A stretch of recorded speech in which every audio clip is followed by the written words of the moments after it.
Shalom, selamat siang.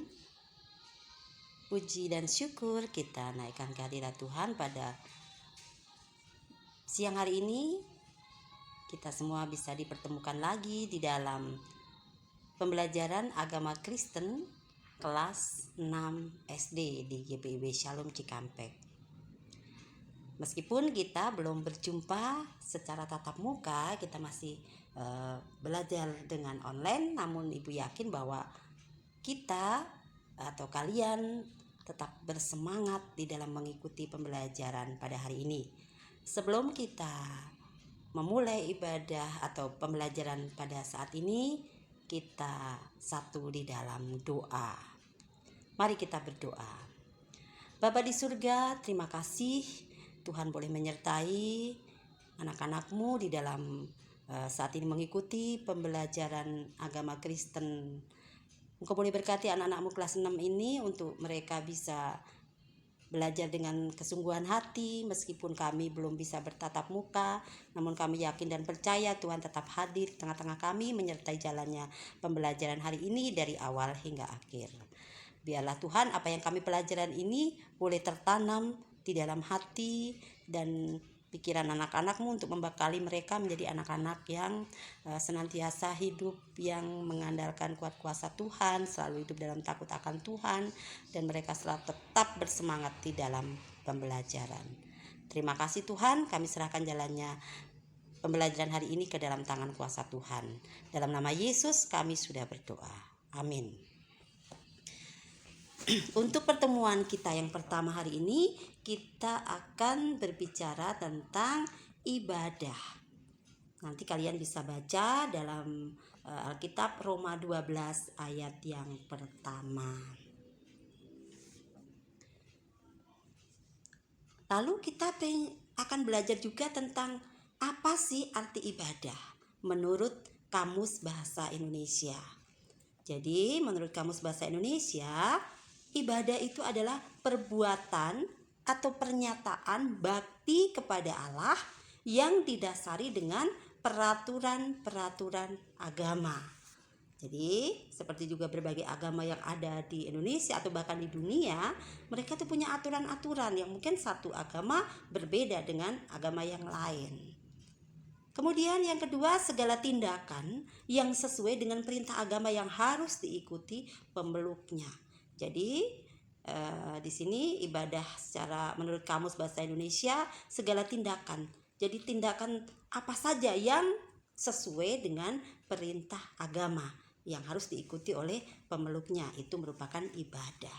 Kemudian yang ketiga, upacara yang berhubungan dengan agama tertentu, di mana upacara ini mungkin memiliki tata cara yang berbeda dari agama yang satu dengan agama yang lain.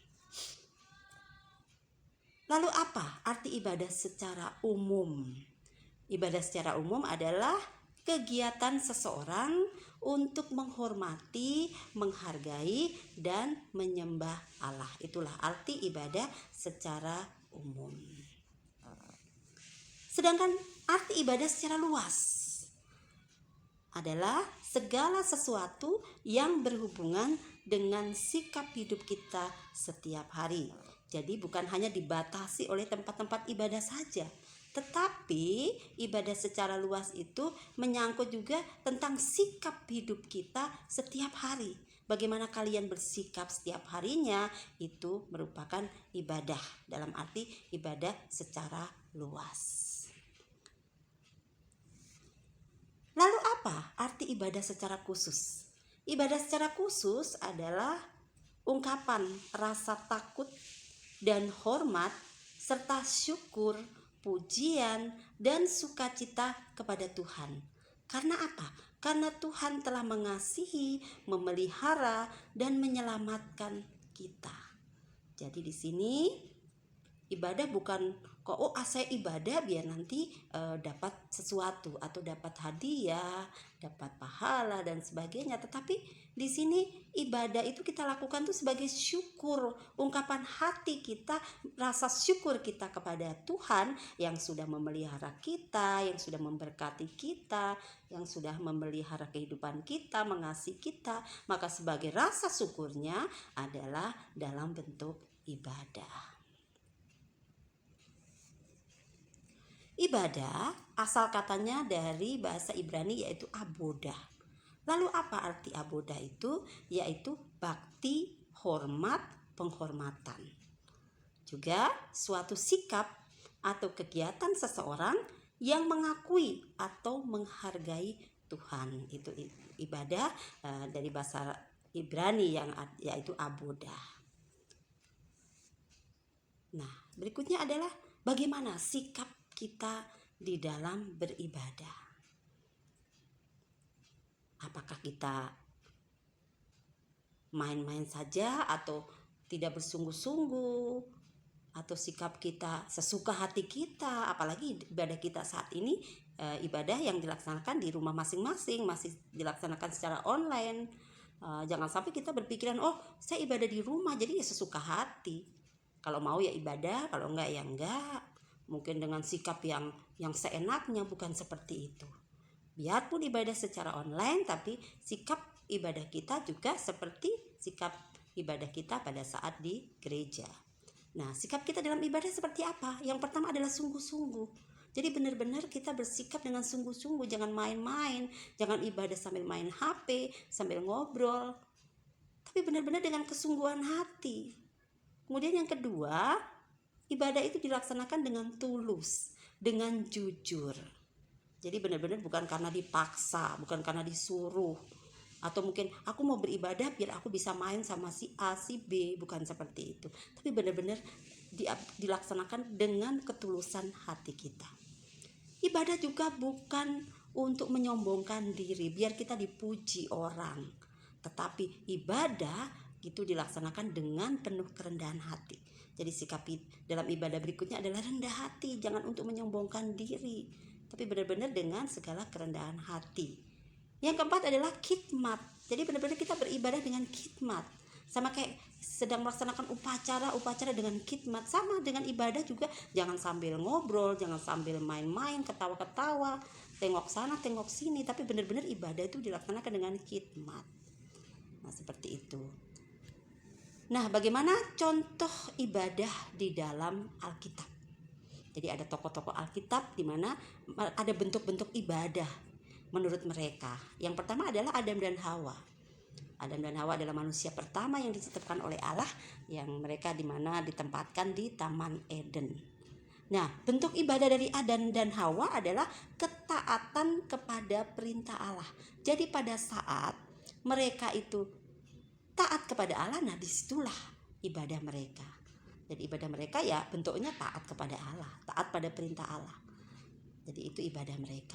Kemudian Kain dan Habil. Kain dan Habil bentuk ibadahnya apa? Mereka memberikan persembahan kepada Allah. Kalau Kain kita tahu memberikan hasil ladangnya. Sedangkan Habil itu mempersembahkan domba sebagai persembahan bakaran. Itu. Kemudian berikutnya kita juga ingat Nuh, bentuk ibadahnya seperti apa? Nuh itu bentuk ibadahnya adalah hidup saleh, mempersembahkan korban bakaran kepada Allah. Nah, itu bentuk ibadah dari Nuh dan keluarganya pada saat itu, sehingga mereka akhirnya selamat dari air bah. Kemudian ibadah menurut jemaat mula-mula, bentuk ibadahnya seperti apa? Yaitu bentuk ibadahnya menerima firman, mereka memberi diri untuk dibaptis. Jadi mereka bersekutu, bertekun dalam pengajaran para rasul, mereka bersekutu, memecahkan roti, berdoa, dan saling berbagi juga. Nah, itu yang dilakukan oleh jemaat mula-mula pada saat itu. Nah, itulah bentuk ibadah yang memang dilaksanakan oleh jemaat mula-mula. Lalu apa yang disebut dengan ibadah yang sejati? Ibadah yang sejati adalah ibadah yang murni, ibadah yang benar, yang sebenar-benarnya. Kalau kita baca dalam Roma 12 ayat 1, ibadah sejati itu adalah mempersembahkan tubuh. Nah, mempersembahkan tubuh. Jadi bukan berarti bahwa tubuhku atau mungkin bagian dari tubuhku aku potong-potong, aku persembahkan untuk Tuhan, bukan seperti itu. Jari-jariku aku potong, aku masukkan ke kantong kolekte, bukan seperti itu. Tetapi yang dimaksud dengan mempersembahkan tubuh itu berarti apapun yang ada dalam pikiran kita, apa yang ada dalam perkataan yang keluar dari mulut kita, tindakan kita, ya semua yang kita lakukan itu benar-benar memang berdasarkan pada kebenaran sesuai ajaran Tuhan dan berkenan kepadanya. Itulah yang disebut dengan ibadah yang sejati. Jadi itulah tadi materi yang kita pelajari hari ini, dan saat ini kita masuk pada kesimpulan. Jadi kesimpulan dari apa yang sudah kita bicarakan tentang ibadah, bahwa ibadah sejati itu apa? Mempraktekkan cara hidup yang dikehendaki Allah. Jadi bukan sekedar ritual yang dilaksanakan di dalam tempat ibadah, tetapi juga di sini adalah mempraktekkan cara hidup yang dikehendaki oleh Allah. Jadi benar-benar di dalam praktek nyata dalam kehidupan sehari-hari. Ibadah sejati itu menyangkut seluruh hidup kita yang berkenan di hadapan Allah. Jadi benar-benar yang kita persembahkan dari seluruh hidup kita yang berkenan di hadapan Allah untuk kemuliaan nama Tuhan. Ibu berharap lewat pembelajaran hari ini kita sudah semakin memahami tentang apa itu ibadah, sehingga kalian juga akan bersikap dengan lebih baik lagi saat ibadah. Kalian juga memiliki kesungguhan hati. Ibadah tidak dilakukan dengan main-main, jadi benar-benar dengan segala kesungguhan hati, dengan khidmat, dengan ketulusan, dan dengan kerendahan hati, sehingga ibadah kita boleh berkenan di hadapan Tuhan dan hanya untuk kemuliaan nama Tuhan. Nah, anak-anakku, mungkin pembelajaran kita pada hari ini cukup sampai di sini. Mudah-mudahan apa yang sudah kita pelajari bersama bermanfaat bagi kalian semua, untuk semakin membekali kalian tentang ibadah, sehingga kalian lebih mengerti, semakin diberikan pengertian yang baik. Baiklah, mungkin kalau ada kata-kata yang tidak berkenan atau mungkin ada kesalahan yang Ibu lakukan lewat pembelajaran hari ini, Ibu mohon maaf. Mungkin cukup sampai di sini, dan kita akan akhiri pembelajaran ini dengan doa. Kita satu dalam doa. Terima kasih Tuhan, Tuhan boleh sertai jalannya pembelajaran agama pada siang hari ini sehingga berjalan dengan baik dari awal, pertengahan hingga akhir. Biarlah materi pembelajaran hari ini boleh tertanam di dalam hati setiap anak-anak-Mu sehingga mereka semakin memahami dan senantiasa semakin dekat dengan Tuhan, untuk senantiasa juga mereka memberikan yang terbaik seluruh kehidupan mereka bagi hormat dan kemuliaan nama Tuhan. Terima kasih Tuhan, ampunilah segala dosa dan kesalahan kami. Di dalam nama Yesus kami sudah berdoa. Amin.